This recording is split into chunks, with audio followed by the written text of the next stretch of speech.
Hi, 2020 has gotten us all to think about just about everything. My name is Joshua Nelson, and I'm the founder and CEO of Emotional Ideas Incorporated, a B2B amusement technology company that will introduce the future of gaming and motorsports. Now that that's out the way, I'm pretty excited, and I want to share with you why. Have you ever heard of a video game called Nintendo Mario Kart? Sure you have, right? The one where you choose a cool character, race around a colorful track, throw turtle shells, and consume mushrooms just so you can speed boost across the finish line. Ooh, what a rush, right? You see, we enjoy playing video games like Mario Kart or Crash Team Racing because it allows us to do the things that we wish we could do in the physical world. As a matter of fact, Mario Kart planted the seed early that one day, go-karts in the physical world could evolve beyond the limitations of basic racing. And for those that don't know, go-karts were first invented in 1956. And since creation, there has been minimum changes to the original model and go-karting experience as it relates to technological advancements. We believe that go-karting, as it is currently enjoyed today, is way overdue for an upgrade, or better yet, a facelift. And to that end, we here at Emotional Ideas have a vision to revolutionize a 60-year-old go-karting industry by combining go-karts, laser tag, and interactive gaming technology to create a first-of-a-kind combat amusement motorsport experience that we call, drumroll please, Battle Racing. You see, we're honored to bring a childhood gaming fantasy like Mario Kart or Crash Team Racing to the physical world with our product called the Go-Kart Mobile Laser Tag System, or as we like to call it, the GMILT system, which is a plug-and-play hardware body kit and pairing gaming software system for new or existing commercial electric go-karts.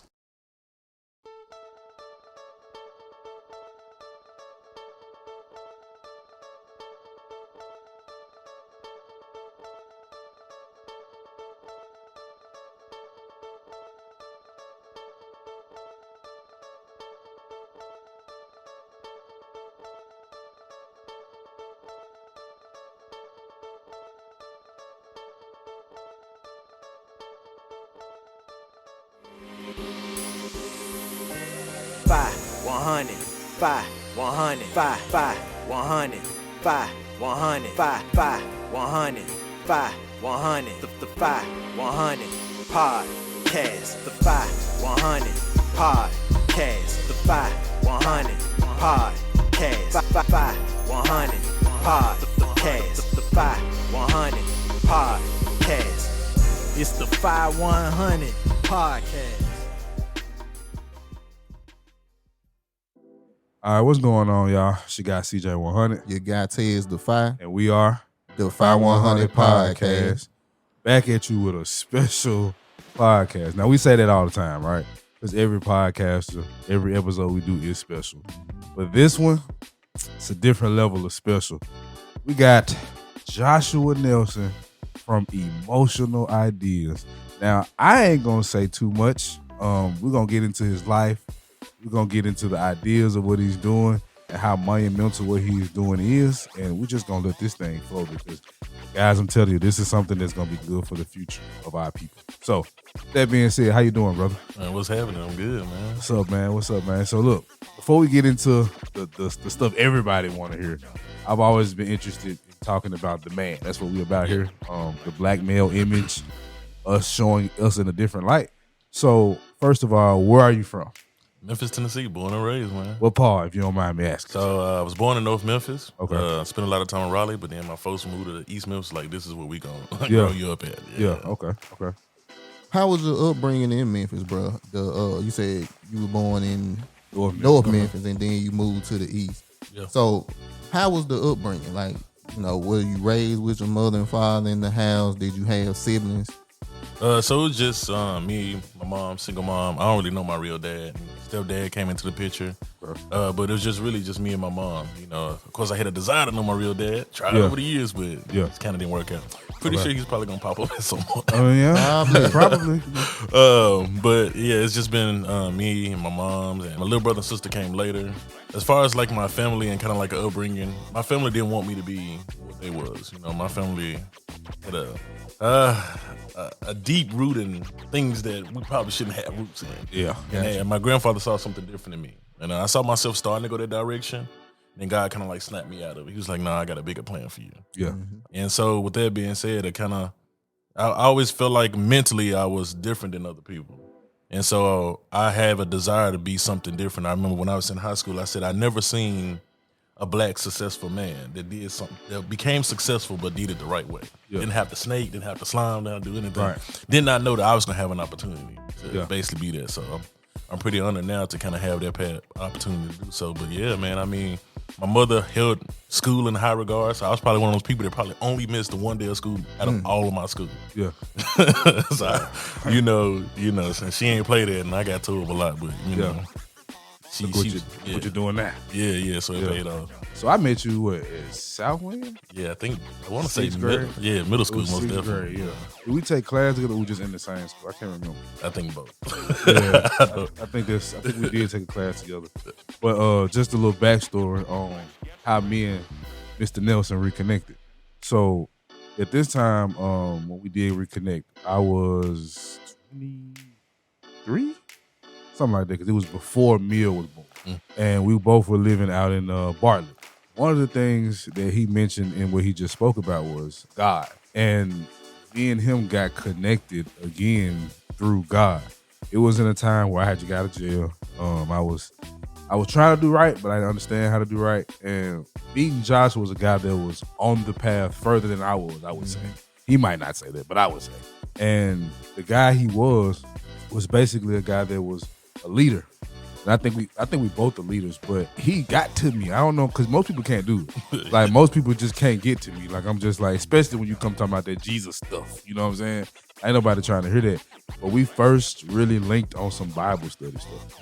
Like, his wife, my wife, just sat down having Bible study, just having a conversation about God. Like, and it was just like, who is this dude? Like, I remember this man, but like, how does this man have such a strong presence? And what I learned later was this man is really a man of God. And that's what I really want to get into. So what got you on the path of really understanding and believing in God? Yeah, so growing up, you know, again, my grandmother took me to church. You know, I choir, played in drums. You know, I went because they made me go. Right. But you know how the word says you train up a child in the way they should go, and when they get older, they should never depart from it. A lot of people think that means that just because you started in God, you stayed in God. No, Right. You just remembered that there was something that was planted in you, and that was actually the situation with me. Something was actually planted in me. Right. So I think for me, because I went out to college to play football in Mississippi Valley. When I came back home, I was just kind of like in everything. Right. Started like selling dope, doing dumb stuff, right? Right. And I think the day that really got me is the day that we had just read up. Me and like 4 other dudes in the car, and we had slipped through downtown to kind of get back on the E-way. And we was chiefing in the car, and the police came right behind us, and we just sitting in the light. He didn't even turn on his lights. He was just like sitting behind us. He finally pulled us over, and he was like, "Oh, so y'all in here smoking? Well, I guess y'all might as well smoke the best. Y'all gonna let me see it, or y'all gonna make me search the car?" So my brother's like, "Oh, here you go. You know, it's Lit Roach or whatever." Right. And I was sitting in the second police car pull up, and it was a female, and I was like, "Oh yeah, we It's going over. down." It's I was like, it's a wrap. Yeah. Well, I guess they searched him, and I don't know what it was that he had, but they took him and put him in the back of the car, and I just started praying. I was just like, "Well, Lord, I ain't trying to, you know, 'cause we had a lot." We just read up. It was. I knew it was gonna be a rap, and I just wasn't willing to go through whatever was about to follow behind that. Right. But all I know is I was sitting there. The female cop came to the side of the car. She asked for everybody's license. I'm the only one in the car with a license. Everybody else got records. And they ain't got no license. You know how that is. Right. So she ran my license. I'm praying. I'm like, "Lord, listen, you figure this out. However you figure this out, and you got me." Yeah. All of a sudden, all I know is she came back. They let him out the car, and they was like, "You get in the car. You get in the driver's seat. Y'all can go." Yeah. No explanation. Right. Because I know for a fact they would have checked the car with pills, unregistered guns. It's over. Yeah, it's a wrap. Yeah. Out the blue, that just happened. I'm talking about that. I mean, I ain't never seen nobody put somebody in the car and let them get back out the car. Right. And say, "You going home." Yeah. So for me, that was a wake up call to me. But that was the first thing. So I was like, okay, you know, at that point I started trying to pay attention. The second thing that got me, my auntie told me, she said, "I want you to read in the book of Matthew." I said, I just was like, okay, let me just open up, let me start reading. I remember I came across a scripture that talks about don't worry about what food you're gonna eat, what clothes you're gonna wear. He said, "Aren't you worth more than a bird?" You know, I think that's like Matthew 6. That's the one that got me. Yeah, I call it the chicken finger story. So I told my auntie, I was like, "All right, I'm gonna start reading, on my lunch break." So I remember one day specifically, and this is what I love about God, because He meets you where you are. I was in my car one day at lunch break, and I was, I just read description, and I was like, am I worth more than a bird? It's like the birds have food and they don't store up. Why would I not take care of you? And I was like, I am worth more than a bird, I'm like, okay. So in my mind, he said, don't worry about what food you're gonna eat. So I think I had like $1 and some change, like a dime or something in my pocket. Right. And I caught myself being arrogant. I'm like, okay, he said don't worry about what I'm gonna eat. So I assumed I'm just gonna eat a bag of chips. Right. So I go to one of those gas stations that had like the delis and the hot food. Yeah. Man, I go in there and I'm seeing the hot chicken tenders. And up there, I seen a lady, dude, he had to put about like 20 chicken tenders in her box. And he wrote like $15 or something. So I knew I couldn't afford it. Right. But dude automatically started talking to me. He was like, hey man, you want some? I was like, no man, I'm good, And he's like, man, come on over here. So I come over there. He starts filling up the container full of chicken tenders. I'm like, oh, I'm just watching. I ain't even saying nothing. That man put all them chicken tenders in the clothes and wrote $1 and some change on that. Yeah. And I'm like, God, you slick. Yeah, I see what you're doing. Yeah. You see what I'm saying? Yeah. Because see, I like to eat. So you got me where I could pay attention. Right. But it was just after he just said, don't worry about what food you're going to eat, the clothes you're going to wear. Right. Aren't you worth more than bread? And I think that set me off right there because I was like, wait a minute. So you're telling me that God is real? Yeah. And you're telling me that the only reason why a lot of us haven't had an opportunity to prove that God is real is because we don't try him according to his words. Yep. We always try a God according to our words. And it was like, well, God must not be real. Bro, he told me, I'm gonna tell you two of the coldest things this man told me that just changed the way I looked at God completely. Because I would say this, I was looking for a reason not to believe versus looking for a reason to believe. Right. And I said, how you can believe in something you don't see? You know what this man told me, bro?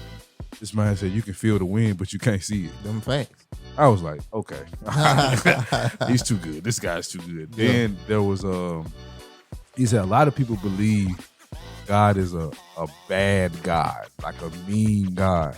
And it's like, why do you think that he allows you, he knows you're born in sin and forgives you?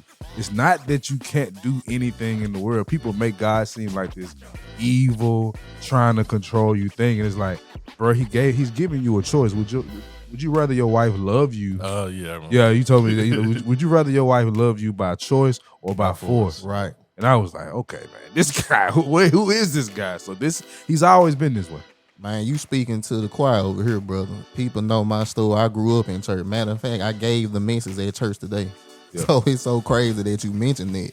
Like you said, man, and I don't want to get too religious into this because you know how that is on the podcast. Right. But to have somebody that believes to where it was, I don't need no more example. Now I'm on the path. Yeah. That takes a lot for a man to admit to himself because as men, we'll still make the excuse that, oh, nah, that was look. Right. Like, hey, man, dude he just had too many chicken tenders that day. He just needed to get some away. We find a way to not believe. Yes. Like CJ said, it wasn't the fact that he didn't. I was finding a reason not to. And I went through a situation where for me, I had to know that he was real. And I'm an open book, but I really don't want to get into that story. But to have a brother here that is so devoted in the church and to family and stuff like that, these the type of guys that I feel like are the examples that we need to highlight more. Right. Just like Black Father February. Right. All of them guys when the cream of the crop when it comes to walking the path of Christians. But they were able to tell a story to say, hey, brother, if you do this gonna happen. If you stay away from this, your life will be better. So to hear a brother coming on here saying that, bro, and for CJ, my boy, to let him know he played a role in his life, it's a huge thing to hear. So I'm very appreciative of that. And for me, it's relationship over religion. Oh, yes, sir. Because I've been in religion, that didn't do nothing for me. It was the relationship. When I found out that I could have a relationship with God, that changed the game. Everything. Facts. It made it more real. You start looking at the Bible different. You start looking at the people that you watch differently. Because what you understand is everybody got their own relationship with God. I might do something and God be like, all right, bro, no, not to do that no more. You might do something and you can't even go to sleep at night. Right. It's the relationship that you got to where I understand you struggle a little bit more with this, so I might give you a little bit more leeway. Mm-hmm. But this person, you got one time, and it's a problem. Definitely a relationship. Because another thing that a lot of people, again, don't know how deep we're supposed to go into this conversation, but another thing that people don't realize is that when you read the Bible, we're reading it incorrectly. A lot of people read the Bible when they're looking for an answer. Yep. God, I need this, so let me go try to find an answer. They try to treat God like a vending machine or like a microwave. They just want to get some out of it. That's the wrong approach, and I think that's why people can't really see him. When you read the word, you're supposed to read it to learn about God. Strictly. Let me learn about you.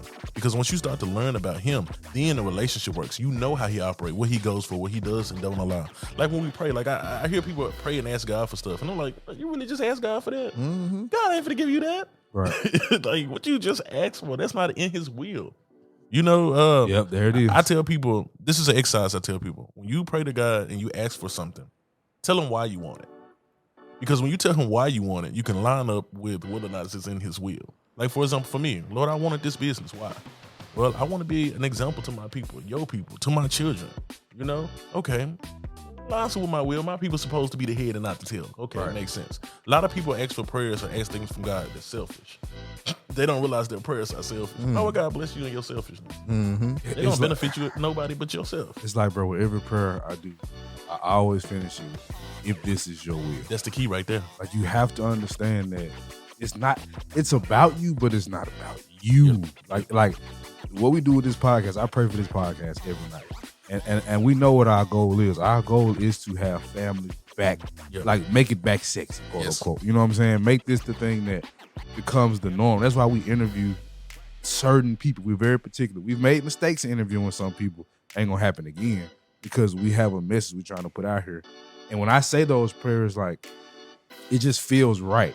You can pray for something, like you say, in a selfish way, and you can feel the selfishness in the prayer most definitely. if you're honest with yourself. Yep. And I think another key thing you said too is, Lord, thy will be done, not my will. Yep. And a lot of people not willing to put that in their prayer because they're scared that God not gonna give It's almost like I prayed for my daughter before, and was like, I pray that she has a long, healthy, and prosperous life, if it be in your will. And the thing that's scary about that is what if his will is for your daughter to die? Mm-hmm. You know what I'm saying? Now, that's what people scared of. Go ahead. And I was just gonna say, and that's where another level of faith come into, because it's either you believe that God has the best intentions or he doesn't. Facts. Like for me, I've hit countless meetings with my business, trying to get funded, and every time I say the same prayer, Lord, if it's your will, and sometimes it don't. A lot of times it don't go through. Yeah. But I've been able to walk away with confidence that okay, that must not have been for me. Right. There must have been a trap behind that door. So I was like, okay, Lord, close any door you want to walk through, and that takes a level of faith and to believe that he has your best interest and intentions at heart. That's why I say people are not reading the word right. Just read it simply with no intentions, but to learn him, to get to know him. That's why that scripture that says, my sheep know my voice, is because when you start to learn how God operates, you can tell when something's of God or not. That's when I be talking to people when they say they're pastors and they get to talking, I'm like, that ain't God's voice. Right. But everybody else thinks that he's a man of God. But Right. I know that you're not a man of God. Right. You usually get in a lot of trouble questioning these pastors in these churches. Oh yeah, I've been kicked out of church. So, bro, since we talking about, your faith, you mentioned the business.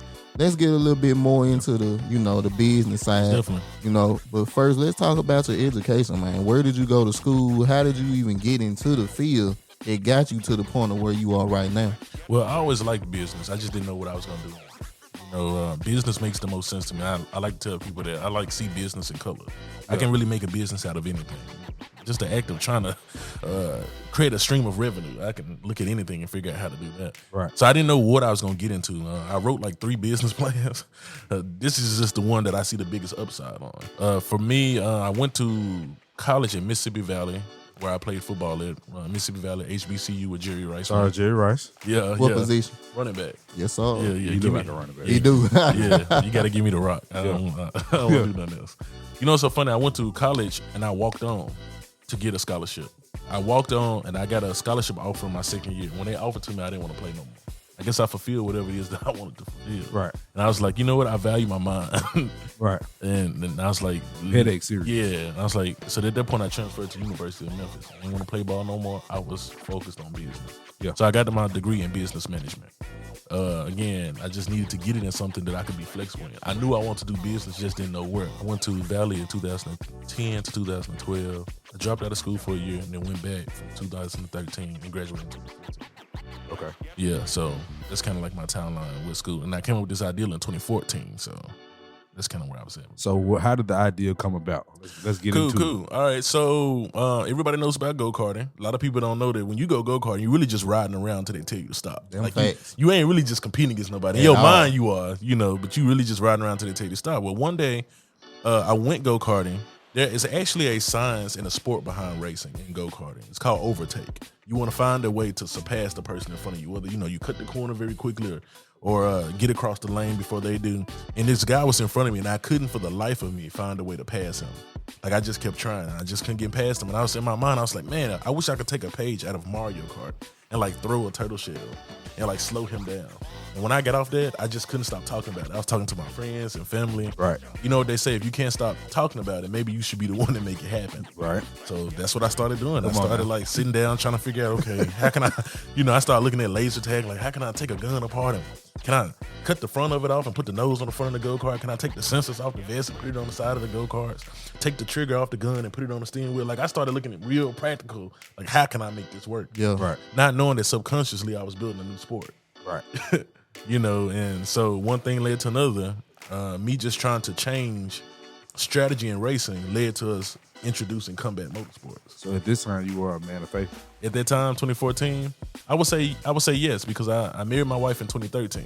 And so the year before her, 2012 was the year that everything went down. Right. That I made that transition. Right. Actually, that's kind of how I met her. So yeah. See At what, that time. you see what I'm putting together here? Yeah. So yeah, at that time I was on this path. I had to do a lot of breaking down of a lot of things because I had so many doors slammed in my face. I didn't quit on this idea like twice. Yeah. Because What made you quit? Well, obviously, you didn't quit.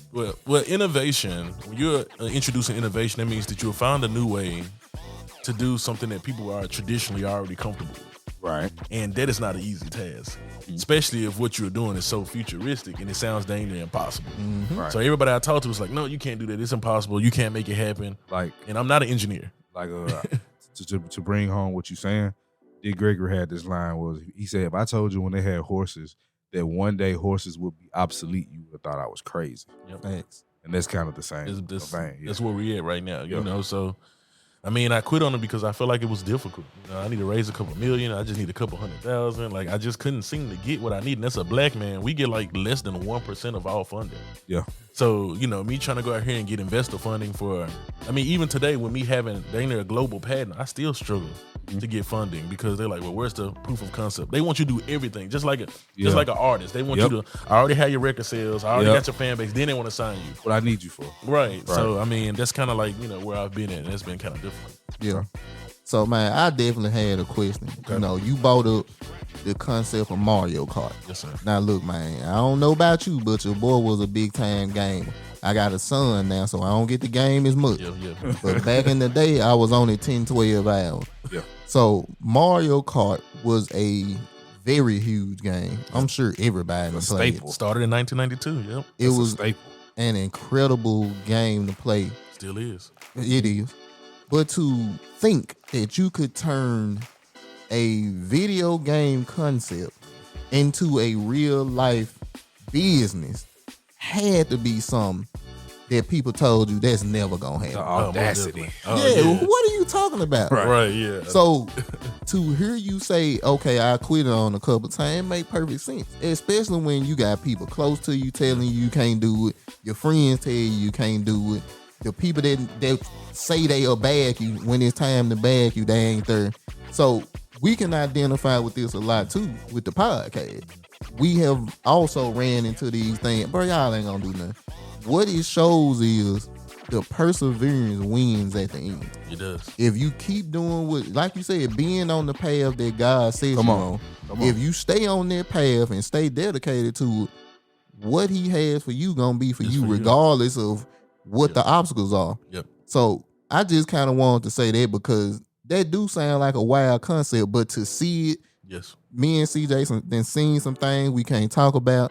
We know it's real. We know it's possible. Right. So if you can you get a little bit deeper into the idea? What Most has definitely. happened since you finally, after that second quit, you like, nah, forget it. I'm going all the way. Once they granted me this patent, Man, once they gave it to me, they said you're the only person that can do this in all of America until year 2040. Oh, and by the way, we gave you global exclusivity. Just come back and find the money to pay per country. I said, oh yeah, ain't working on none of that. Yeah. I said, yeah, we got the bag now. yes, sir. We up now.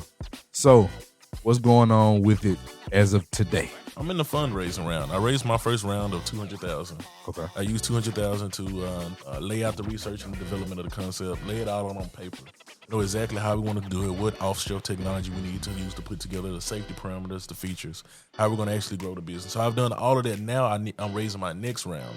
I would say a minimum of $2 million. We need to actually build the full working model to where y'all can actually get it and enjoy it. Okay. So that's kind of where we at today. It's so much, man. I ain't gonna even lie to you. So I wanted to ask you something about that. All us here are young African American men. Is it hard stepping into that field when people see who you are? Like you said, the fundraising and the investors. Can you kind of speak on that? Yeah, I mean, I've had people tell me that, hey, if you put a white face at the face of your company, you'll raise the funds a little quicker. That hurt. You know, and, Is it true though? I would say yeah, but I think it's gonna be more impactful for my face. Come on. Yes, sir. Come on. That's what I'm know, waiting on. So I told him, if it takes me another 5 years, I'm just gonna keep pushing. I refuse to stoop that low to do it because I feel like what I'm doing is bigger than just the experience of this new sport of battle racing. Right. It's showing other people that look like me that y'all can do it too. And it's so crazy that we still even have to prove that because if you look at the history of inventions, we done made just about everything. Damn near. So I don't know why they keep making us prove this. They know this by now. Black hands, white faces. Right. I mean, and this is an aside, but interesting enough, they say that an investor's portfolio, they don't really have a lot of minority invested in projects, but they say that when they look at the portfolio and the success rate of the companies they've invested in, it's the minority-led businesses that are the most successful. I can believe. Why do you think that is? Because y'all keep raising the bar higher and higher. Yep. So, of course, by the time we finish hitting all of those goals, of course it's going to be a successful business. You made us prove everything. I had to jump through 10 times the hoop that you did. So, of course, I'm going to do everything I got to do. I think about that ball and chain y'all was saying. I kind of look at it. Y'all made me run with the ball on. So, of course, when you naturally take the ball off, I'm going to be faster than balling. Like that's what basketball and track people they used to hoop with the ankle weights on. Yeah. So they Get them jump calves high. right. Yeah. Yep. So it made perfect sense for that to be the truth. But why do you feel like for us it's so much different? Every time we do something that's impactful, we move the world. Right. I mean, we talk Martin Luther King, Malcolm X. I mean, just go down. Even if you want to go to Farrakhan, I mean, you can just go down. Look at Jordan. They was mad this man came in the NBA doing his thing. So, Right. I mean, Facts. they're scared of what impact we have when we do stuff, and they don't really want our voice to be heard because, truth be told, their children listen to our voices. That's all. They do that with our music. Yes, so they can't let us have too much influence. Right. I had to get past my insecurities because what I'm doing is going to be so impactful that I told my wife that I was nervous about how the world was going to react. Right. I was like, I ain't want to get on no planes. Right. I'm just when you sit here telling me this stuff that you tell, he just showed us his patent. This brother I don't know no black man with a patent either. You know what I'm saying? So I'm like, brother, you need some security. I strap up right now for you. You feel me? It's a thing, man. You're groundbreaking right now. You're breaking the ground right now. Yeah, and again, I just don't think that they want us to have this impact because this impact we about to have is about to be huge. As I was telling you guys that I feel like everything that our people touch turns to gold. And it seems that we have been able to touch every single sport, but we haven't made a major impact on motorsports yet. We keep trying to fit in their world, and they're not letting us into that world. So it's time to create our own. Yeah. I will say I hate to say it, but no, I don't. I think what battle racing can become, again, we're introducing combat motorsports. Mm-hmm. That phrase in its own is a whole different meaning. When you think about Mario Kart, combat motorsports is a whole new thing. I remember what's that movie that came out back in the day with Tyrese in the Death Race? Y'all remember that? Oh, yeah. So essentially we're doing it without the cars blowing up. Right. Without nobody getting hurt for real. Right. And that's something because I watched your podcast with Gamify. Official. Yeah. I was just thinking the physical race in a warehouse size building. Yeah. But I'm gonna let you go into where it can actually go. Yeah. So I guess I'll start with explaining what battle racing is. So Emotional Ideas, again, we're a sports and technology company. And we're taking products, games, and attractions that most of us grew up with and find a way to revolutionize them for the next generation. So the first thing we're revolutionizing is go-karts, but primarily the sport of racing as a whole. I want to create a sport that is no longer just about who has the fastest car. Now you must also strategize and use power items to get in first place. Essentially real life Mario Kart. And we kind of got a little slogan that we call battle racing. We say that our product is built for drivers, but designed for gamers. And that's going to create a whole new dynamic for people as they race. So how the product actually works is our product is a retrofit, which comprises of a body shell and a steering wheel that attaches onto real electric go-karts. We won't be putting this on gas vehicles, all electric, because, from a coding standpoint, we can control everything. Yeah. Once we put the product on the actual vehicles, the steering wheel actually has buttons on the front and the back, just like a gaming controller. So we have ergonomically made a steering wheel that encompasses the handles of a gaming controller's haptic vibrations, trigger buttons on the back, buttons on the front, dual screens, dashboard, screen in between your steering wheel. So as you're actually racing, you're going to be given these power items that you can use to essentially help you strategize and give you an advantage in the race. I got one question about that.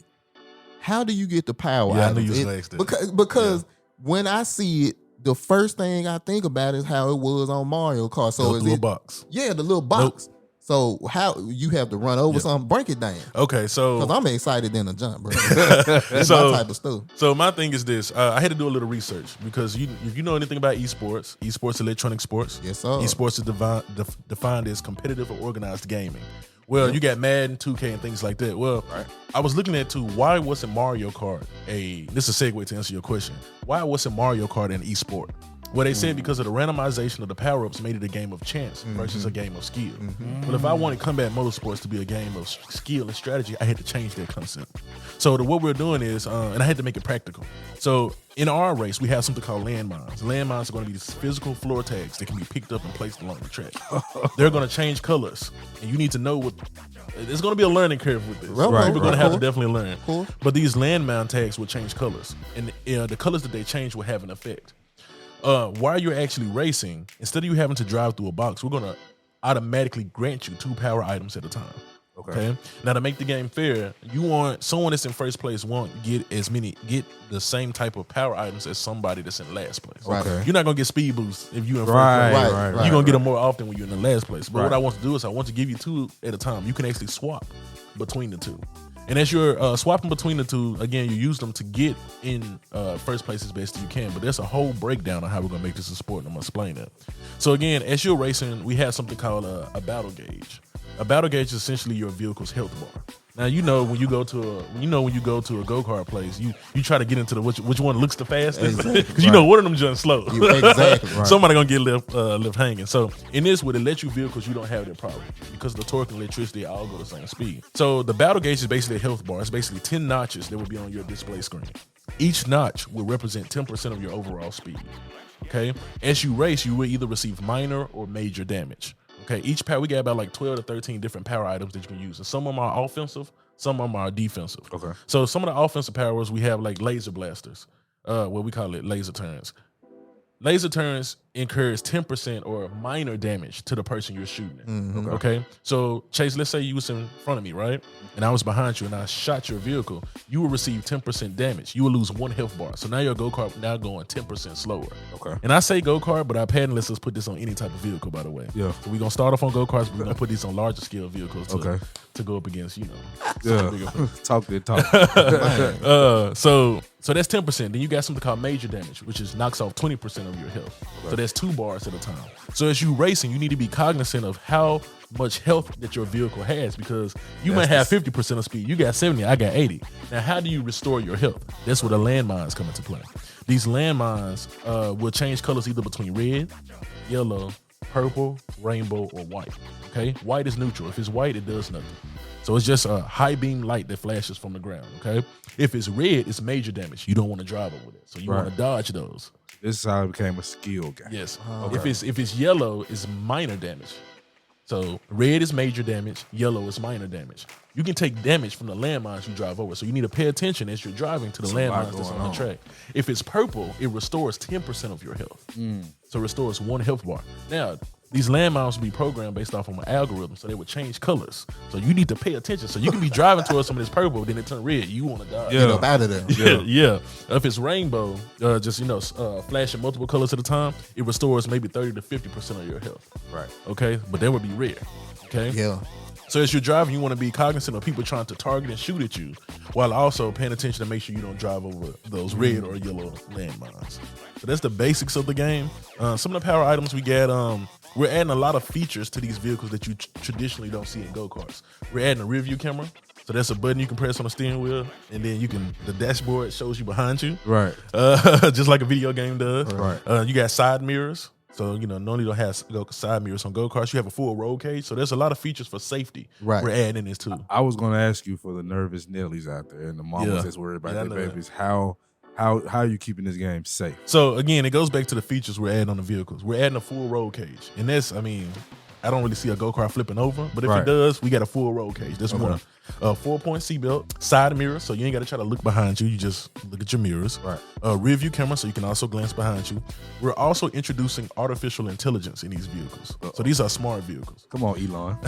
So we Elon, actually gave her a name. Her name is Brea, BRAI, Battle Racing Artificial Intelligence. And so the best way I can explain Brea is, Tony Stark, right? How he had Jarvis in his suit. Yep. Yeah, okay. You would have a Jarvis basically in your vehicle while you race, and she would actually help you while you race. This is insane. It is. Yeah, so she'll kind of like, hey, you're on lap 2. Be careful, you only have 50% of health. Be looking out for purple landmines. Hey, someone's trying to target you. Like a Siri. There you go. That's beautiful. So, do you get these messages through a headset or you hear it through? Oh, I'm glad you said that. So this is a Bluetooth system. The helmets would be Bluetooth to the system. Oh my God. That's not even the best part. So we're developing something called the Mobile Companion app. We call it the MCA. So when you go to a facility that has this battle racing tech, we would tell you to download this MCA onto your phone. This MCA will act as your vehicle keys. So as you approach the vehicle will be sensing for your phone. Oh my God. And you just tap, you look at what number is on your vehicle and you just tap it on your phone and it synchronizes your cell phone with the vehicle, so now the vehicle knows who's driving. Okay. But that's not the best part.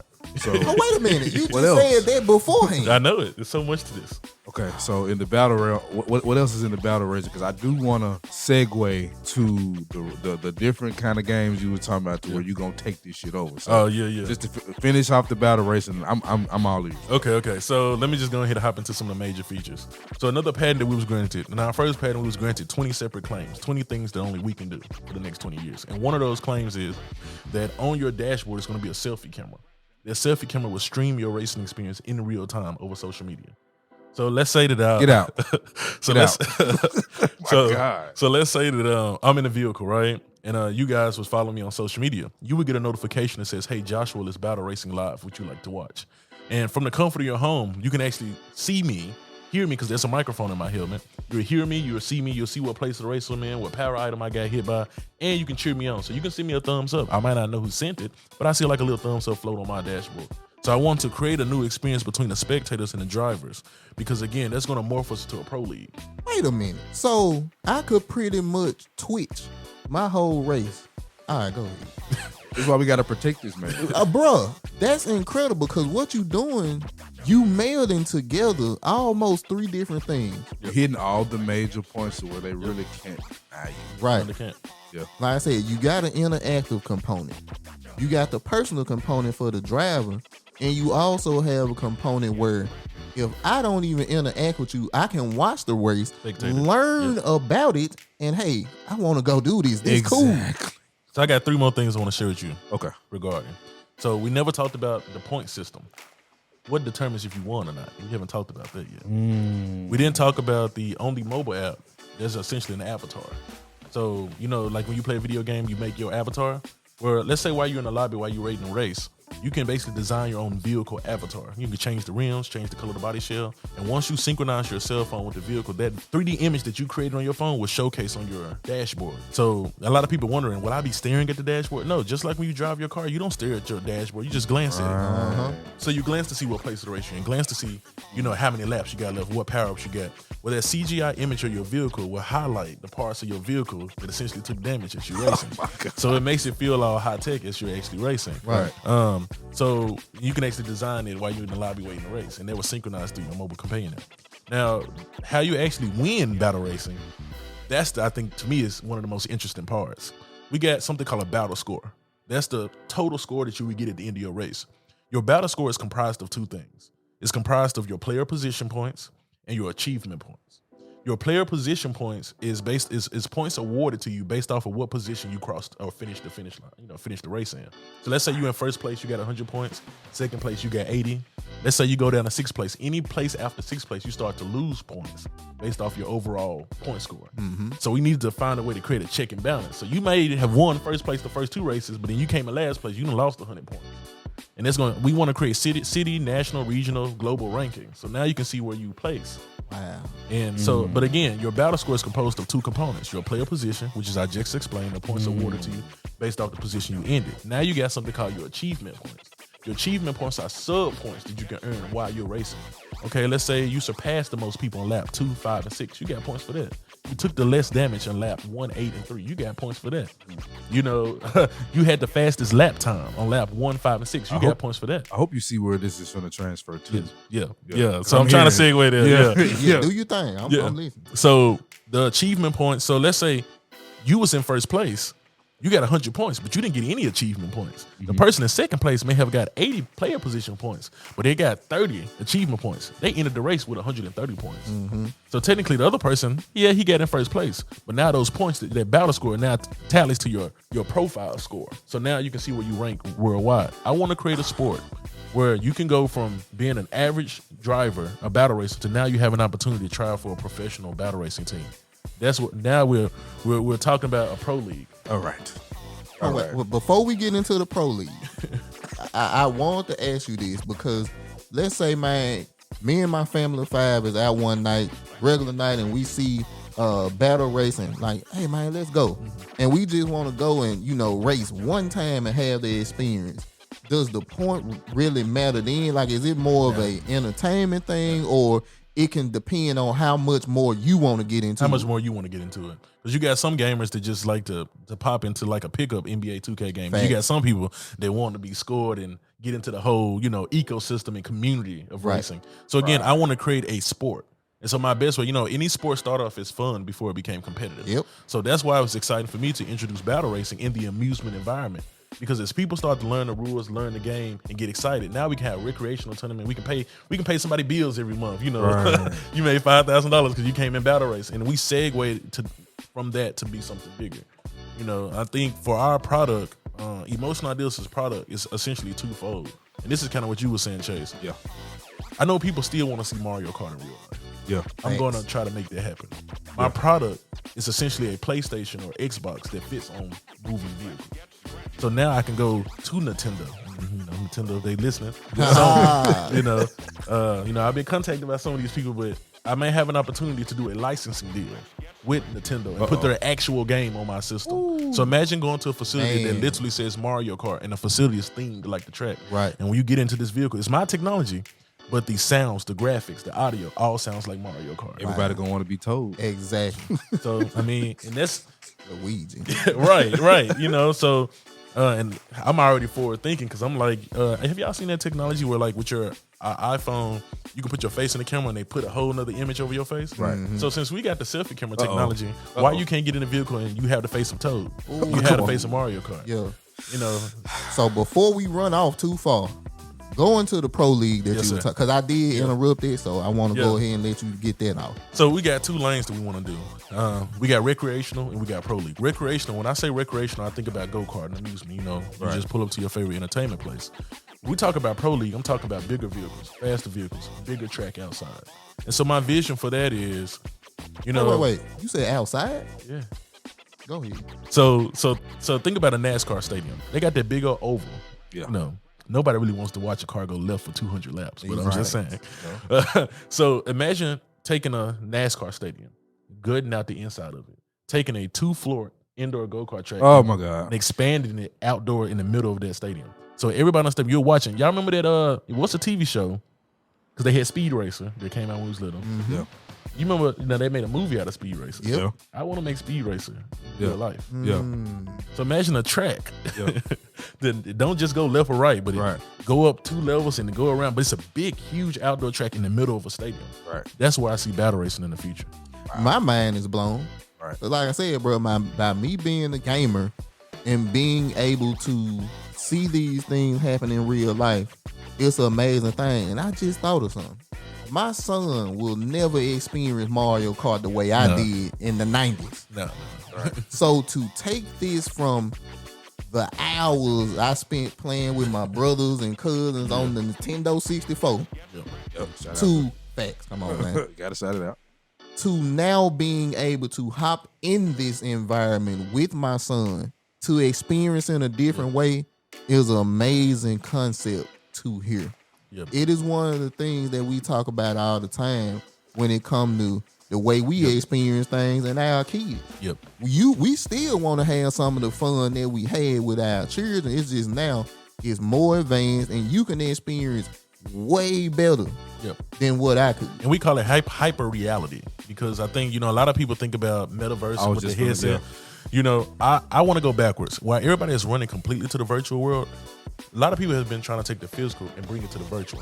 I don't want to do that. I want to take the gaming and bring it to the real world. Yes, sir. There are certain aspects that you can't mimic. What I love about this is real G-force. When you go around the corner, you're going to feel that gut and the pit in your stomach when it's real G-force. You're probably going to get excited about this, but we're changing the track too. Yeah. We ain't Wait, during the race? Yay and nay. Okay. Break that down. I like to get. So we're introducing new elements in the track, and I get this to you so you can show that video as well. But we're introducing a new element on the track. We're introducing probably 3 new ways to change the track because I want to change everything. I don't really like the way anything in motorsports is. Right. We're introducing turnbank walls. So when you're going around the corner on the track and it's like a 90-degree angle. Mm-hmm. What if there was a wall where your go-kart can go on the side of the wall? All right, and bro. go around the corner? Wow. All right, bro. On some real speed racer type. Oh, wow. Yeah, so we're introducing that. We're introducing option lanes. So let's say that all 3 of us was on the same track and all of a sudden it's split into 3 different directions. And what do they say? The shortest distance between 2 points is what? Straight ahead, right? Yep. So what if we was all racing on the track and it split into 3 different directions? And you see the shortest distance is right in front of you, but that had the most landmines. So you say, I'm going to take the longer route. So it's almost the shortcut system with a twist. Yep. Oh, So we're Between doing the 12. probability. You're basically yeah. racing in probability. Right. But you got to pay attention because those landmines, even though when you're going through there, it might look like it's all white, but you get in and they all turn red, you're going to be it's stuck. a problem. So it's almost like, even though these lanes have split off, don't automatically think, hey, straight is going to be the way to go. Right. Because you need to be like, okay, I don't know what this game is telling me, but I'm not going to follow the same path every game, every time, because it's a continual change of the track. But you might be in a situation where you have one of the power items is called Vortex Shield. Just give me all the cheat code. You could activate Vortex Shield and go straight through it. And no man, damn it. All right, man. This man thought of everything. Yeah, this. Oh, and we introducing jumbotrons. Like you see it like in the NBA, those big old jumbotrons that hang in the middle of the stadium. Yeah. Yeah, we're putting it right above the track. Right. So your face will show on that and all your statistics and we going the whole gambit. Like we ain't. You're not playing. No. Yeah. I mean, you got to think about. A lot of people don't know. NASCAR started in 1948. Formula One started in 1950. Go-karts were invented in 1956. Mm-hmm. We're in 2022. Ain't much change. It's ripe for the taking, all of it. Yeah. So this man hit every level of business that you're supposed to hit. It's going to be exciting. It's forward thinking. You're tapping into the future of what the world is going to in the sense of metaverse. You hit everything. Like you're hitting every level of entertainment, every level of innovation. Like that's what I'm saying, guys. And all the investors see is my skin color because they all tell me that I don't have a business. Right. Until you got the business going and then they want to put some money in, right? Uh-huh.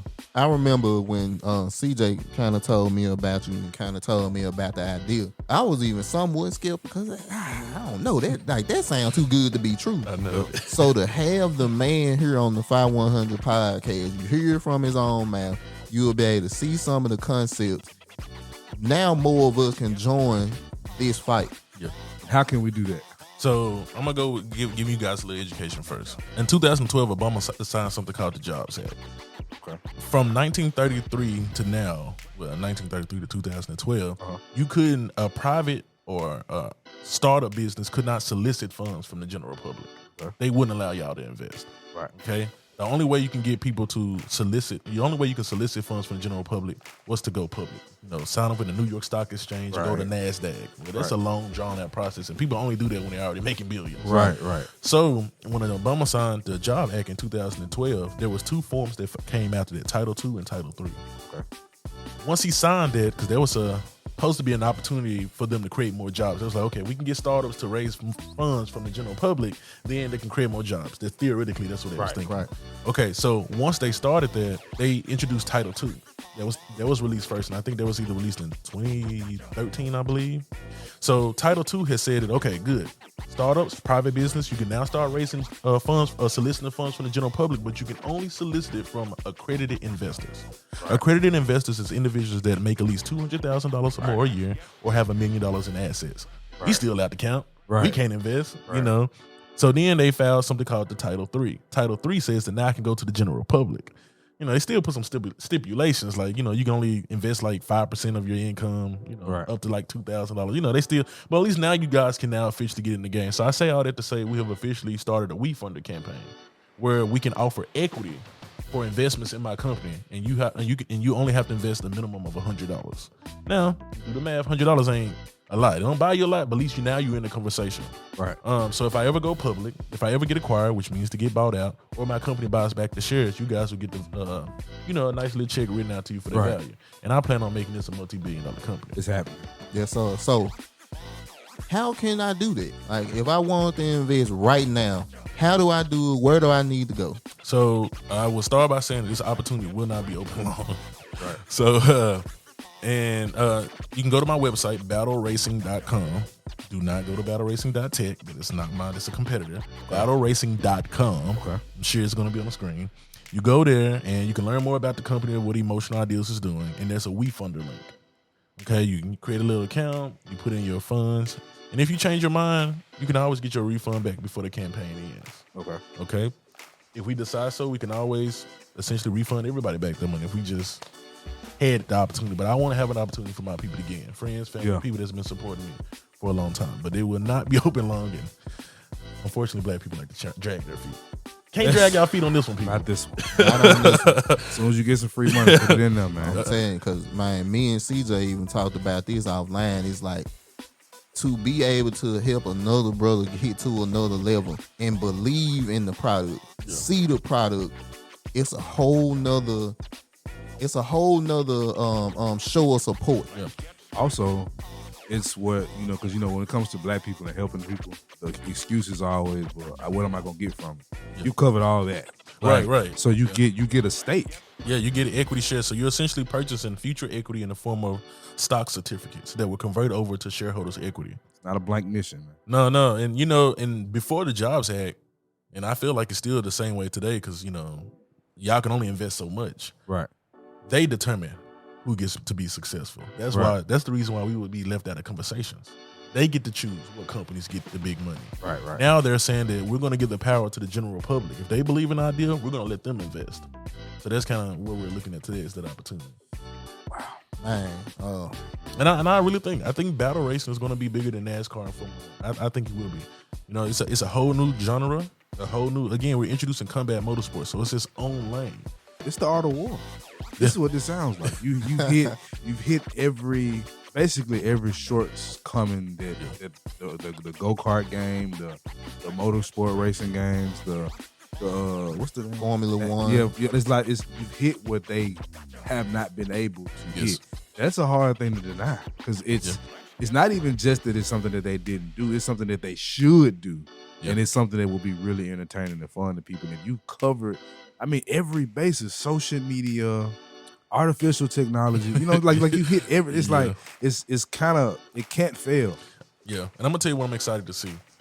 And this might be a stretch, but I believe in it. I think I'm gonna be in a position where I'm gonna be able to essentially take some of the professional drivers from NASCAR and Formula 1 and have them to come to battle racing because it allows them to use their skill set against other skill sets. Formula 1, the skill set you need for Formula 1 is different than the skill set you need for NASCAR or for go-kart. So allowing all these different drivers to be re-challenged in a new way. Yeah. And this also introduces a new paradigm.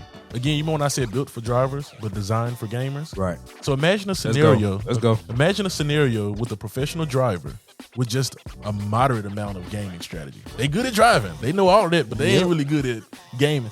Versus a gamer that's professional and strategizing and gameplay and with just average driving skills. I think that's going to be phenomenal. Now what you doing is I'm resetting everybody to come back into this one field, and we going to see who really has what it takes to be the number one battle racer. Yeah, it's going to be phenomenal. I just...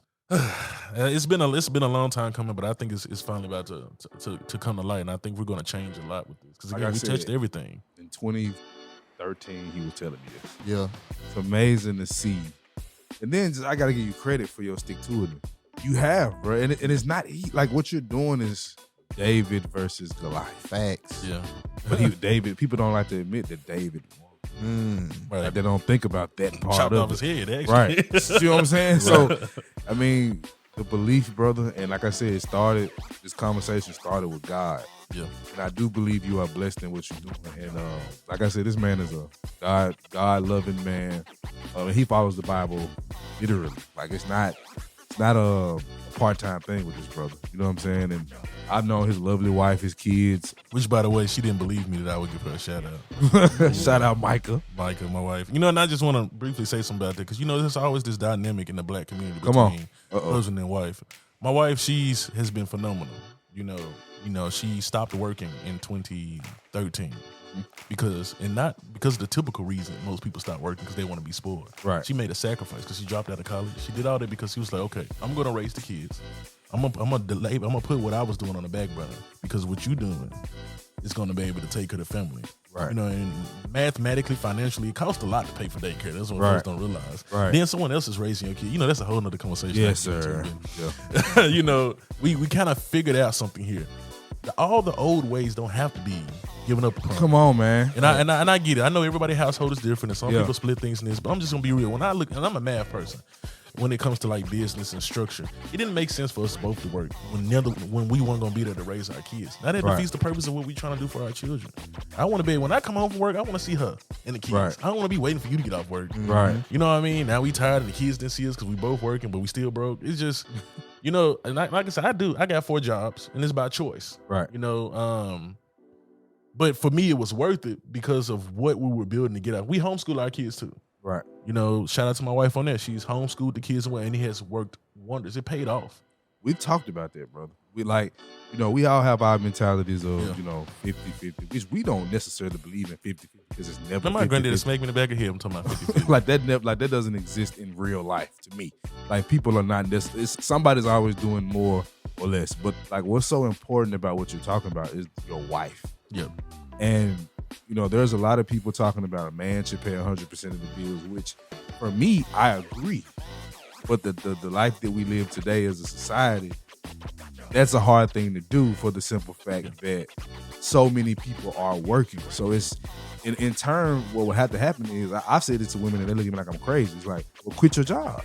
Because especially if we work in the same fields. Because basically you're taking away jobs from men that could be doing what they're supposed to do. Not to say that it's your fault, but just the point of it's not available to everyone, right? But it could work if you have a system with your wife. That's what people don't understand. It's the camaraderie between you and your spouse. Again, I recognize that every household is different and some people do things different. Right. I would say from a man's perspective, be willing to pay 100%. Be able to pay. Right. Even if you and your wife split, that's cool. Ain't nothing wrong with it. Right. Just be in a position where if you had to. Because again, when it comes that's to the raising kids, position. Because see, the problem that's lacking in today's community is that the children, we're not thinking about them. No. We only think about what we want. And so realistically, if both of us working, who raising our kids? Right. Then you being mad when your kids come home and they learning something and doing things that's outside of your. Did you know that at one point to homeschool your kids was a rich man's privilege? See, people still don't know that Rocker D. Fella, that man paid the general education system because he says, I want a nation of workers, not thinkers. So he says the school system is designed to make your kid a worker, not a thinker. So the rich people, even though they still do it today, they call it private school. Right. They say, my kid ain't gonna be taught this, so I'm gonna bring them over here so they can learn how to be a leader. And I get it, everyone's not able. Right. All I'm saying is, that's the goal. We've been broke. We've been broke, and my wife could have went and got a job and still didn't. Right. Because we kept our eyes on the mission. The mission was to make sure that our children was raised properly. They seen both mom and dad, and we knew that was gonna come with some sacrifices. Yeah, we want to be able to get the Birkins and the Jordans and all that, but that wasn't the mission. Yeah. You know, I be seeing these posts online where people talking about you can't a man can't be the only one working if he's only making 40,000. Yes, you can. I'm proof. Right. Yes, you can. It's called sacrifice. You don't need everything. Right. You know what is more important? That's why it would be important that your wife understands. Right. See, because that's I've talked about that. Yeah. Like it's like, yes, I did it. But we was in Raleigh. So you cool with living in Raleigh? You know what I'm saying? Can you help? We in the hood with it, but we got everything we need in this house. You know, you got shoes on your feet, clothes on your back, and we eating every night. And we're working towards something. So I think a lot of people confuse this statement with, well, so he just want me to just sit here and not have nothing. That's not what I'm saying. Ooh. But it takes something to get somewhere. Exactly. I tell my family members all the time, you do what you have to do so you can do what you want to do. Right. And a lot of people are not willing to do what they have to do. They just Come want on, it all Josh. day. Come on, Josh. You know, and it's a give and a take. And that's why I thank my wife all the time. And I want to give her a shout out, because if it wasn't for the sacrifices she made, I wouldn't be able to do what I did today or what I'm doing now. Yeah. You know what I mean? So, you know, it's just a lot of sacrifice, and everybody wants the world, but they're not willing to put in their work to get it. Facts. Yeah. You know, so I just wanted to give her a shout out. And there's so much I could talk about regarding what she has done and the sacrifices she made, because a lot of people overlook what my wife do. You know, a lot of people would say, well, she just sit at home and watch Netflix. No, she makes sure the house clean. They fools. Listen, They don't understand. I'll be honest with you. I'm not the best cook. I can cook breakfast, but I would probably say my wife, yeah, she cooks every day. Right. I can't really get around it outside if we go out. Right. But that's something she chose to do. Yeah, sometimes she tired, but I be tired too. Yeah, but it's a sacrifice I made as well. But the sacrifice we both made has made us so much better, and we've been blessed. I mean, we have been able to do things that people would say with our circumstances we wouldn't be able to do. Right. I mean, we own our home. Right. And I'm the only one working. I ain't got no 6-figure job. Right. You know what I mean? You know, we would say to homeschool our kids. Neither one of me nor her are we. You know, valedictorians. Yeah, you know what I'm saying? So a lot of things we were able to do, we went against what people said was impossible. Right. I'm just here to say that I did all that and was able to get a patent and build a new business. So you can make all the excuses you want. I got all those jobs and still found time to come home and figure out the business. Yeah. So all I'm saying is I think we put obstacles in our way and say what we can't do or can't achieve. It's between you and your spouse, how y'all want to work it out. And again, I'm not knocking anyone that does to split the bills, because that means that works for them. Right. But just make sure whatever y'all have, y'all are in it together, and don't forget about the kids. Because there ain't no benefit if both of y'all working and nobody gets the chance to influence your children. Someone else is influencing your kids. And then I'm gonna wrap that part of this up. But I agree. Like, that's my thing. Like, with just like, I agree. Me and Tez have gone back and forth and had women on the show having these conversations. I do believe that a man, if he is able to pay 100% of the bill, I've always believed that. And my whole reason was about the kids. It was never about my ego or, you know what I'm saying, you can't do this because you ain't got the money. I got the money. It was never anything like that. My whole mentality was like, who's raising my kids? Right. That's the thing that people need to understand. And then on the flip side of it, you got men that don't want to handle their responsibilities and take care of them bills, even if they doing 60% of them, whatever, but they just bullshit. Then you got the woman today that I truly believe women do not like being women today. I truly believe that they don't want to be there in the way that really matters for their children. And that's how we are. And it's not just the blame on one side. We have to start looking at what you're saying, but the nucleus of what you're saying, bro, I agree with. Yeah, and it is crazy on that. Again, I mean, and a lot of people say, well, what about her? What about her security? What if you up and leave her? Right. You know, the folks say stuff like that all the time. Well, she ain't built nothing for herself. That's a deflection. That's a deflection, but I will say I get the concern. Right. Okay. Well, that's one why you make sure you choose your partner wisely. That's why you don't need to be so quick to get married or quick to, you know, we can go down that jump in the bed. But be wise in that right. in that discernment. But I will say, my wife asked me this year. She asked me at the end of last year. She was like, "You're really good at business. Can you help make a business for us?" So I'm proud to say we officially got an Airbnb. That's hers. You know, I don't got a lot of money, but you know, I learned how the credit works. I taught myself, so right. Use that to open up her 2 units downtown. Right. It's overlooking the pyramid and the bridge. So yeah. That's all her income. And she don't got to work. My thing is I like to work smart, not hard. Right. So for her, I'm like, baby, if you gonna go to work, then I need to make sure I put you in a position. So you ain't got to go. Because ain't no point of her going back out there, going back to the workforce. Right. Working hard and sweating. Nah, let's work smarter. Right. Smart and hard. So that's my thing. I want to help her as well. And she got that. Oh, man, this been an incredible one, bro. You have really shared a lot of knowledge with us. you've also been able to put the energy out there to let other young black men know, let other black men know, period, that man, if you put your mind to something and you keep God first, you can do it. If this the path you supposed to be walking, the only thing that can stop you from getting it is you. Literally. And bro, before we wrap up, I just want to give you a little time to, plug your bid and let people know where they can follow you, let people know where they can, find out more about battle racing. So it's on you, man. You got the flow. Okay. So yeah, check out battleracing.com. On their website, you can also see like our social media pages. I had to look up because I forgot what the name was, but do your thing, bro. On Instagram is Emotional Ideas Inc. INC. You can also search for us, Emotional Ideas Inc. on Facebook. We got a Twitter too, but Instagram and Facebook. So you can definitely just to follow the journey. Again, all of those links are on our website, battleracing.com. And I just say strap in. I think this is going to be an exciting journey, not just for me, but for the world. I think we finally got something, especially post-pandemic, that can get people excited. We need something new that's going to excite people. They say the entertainment is a distraction. But this is a new cool distraction. Right. That I think people can get behind, and it's inclusive. So no matter your skin color, your age, your sexual preference, none of that. Battle racing is a sport. Gaming is an activity that brings everyone together. Facts. So be able to combine that with the professional and recreational motorsport world to create something that everybody can unite on. I think this is going to be a story in the making, especially for our people. Well, man, what else is it left to say, bro? I mean, he said it all. He's giving us gems. You feel me? And you got to hear the last probably about 5-10 minutes. You got to hear the man that I've known for a long time. Just stands on his convictions, believing what he's not knocking anybody else, but he's always stood on what he's believed in. And I can say, for knowing him as long as I have, everything he says he's done it. Mm-hmm. So I still got a lot of more work to go. Yeah, it's always a journey. The journey never ends. On that note, man, we're gonna go ahead and wrap this up.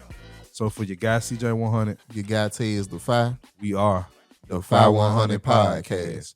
You dig.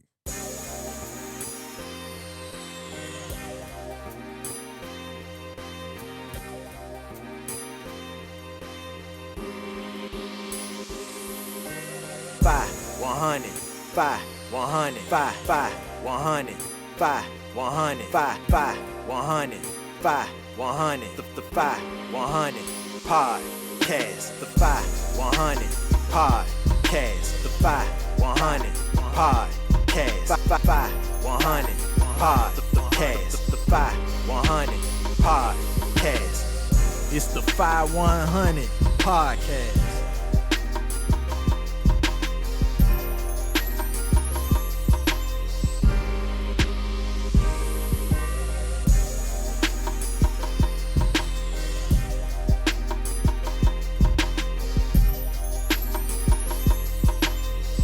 It's the 5100 Podcast.